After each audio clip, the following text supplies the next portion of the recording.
All right, today we're cracking open a brand new case file, and this one is a fascinating medical mystery. We've got a patient, a really bizarre set of symptoms, and one single hidden culprit behind it all.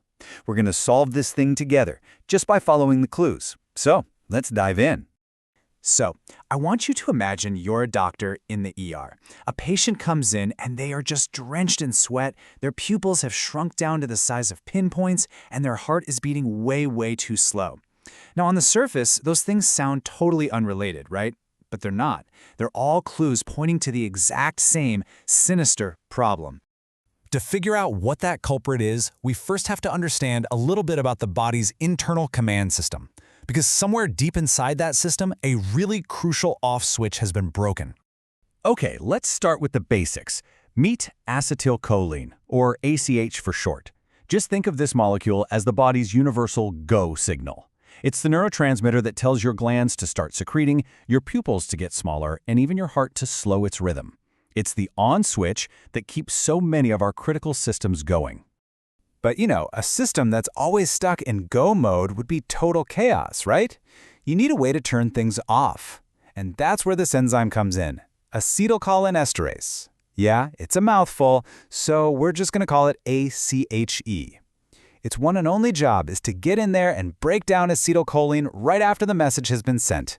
It's the body's absolutely essential stop signal. It's the off switch. So here's the heart of the problem. There's a class of poisons called organophosphates, and they have a devastating effect. And this isn't some rare chemical. You can find it in common insecticides used in agriculture and, on the scarier side of things, in terrifying chemical nerve agents. What these poisons do is attack and completely destroy ACHE, our all-important stop signal. And with that off switch totally broken, our go signal, acetylcholine, just keeps building, up and up and up. The system gets flooded with go commands that it can't shut off.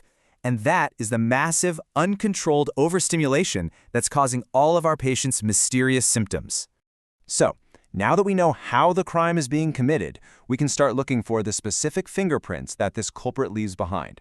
And in medicine, these fingerprints actually have a pretty memorable name. To quickly figure out if a patient is in the state of massive overstimulation, what's called a cholinergic crisis, clinicians use this really clever mnemonic. It's the key piece of evidence we need to nail our diagnosis. And here it is, DUMBELS. This is basically the smoking gun checklist. D stands for defecation, U is for urination, M is for meiosis. Yep, there are our pinpoint pupils again. Now, B is a big one. It covers two things: bronchorrhea, which means the lungs are filling up with fluid, and bradycardia, that dangerously slow heart. E is for emesis, or vomiting. L stands for lacrimation, which is tearing. And finally, S is for salivation and sweating. I mean, you put it all together, and the body is pretty much leaking from everywhere.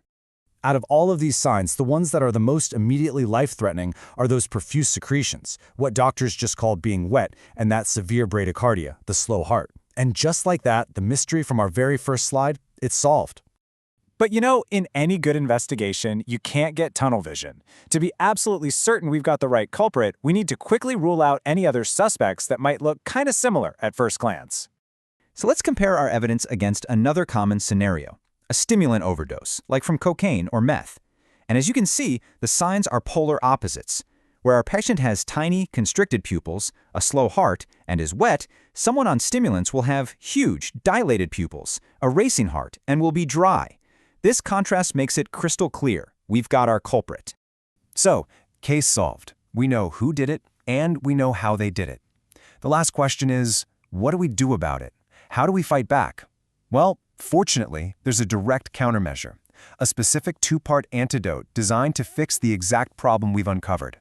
The solution is this brilliant two-step process. First, you give the patient atropine. You can think of this as a shield. It just jumps in and blocks the body's receptors from that flood of go signals, managing the immediate danger. But that's just a temporary fix. It's just buying time. Step 2 is a drug called pralidoxime, and this stuff does something amazing. It actually goes in and repairs the broken stop switch. It reactivates that ACE enzyme, fixing the root cause of the entire problem. And with that, our case is closed. A single tiny enzyme, the body's off switch, is literally the difference between life and death, between normal function and catastrophic collapse. It really makes you wonder, doesn't it? What other invisible, all-important switches are out there quietly governing our bodies and our world without us even realizing it.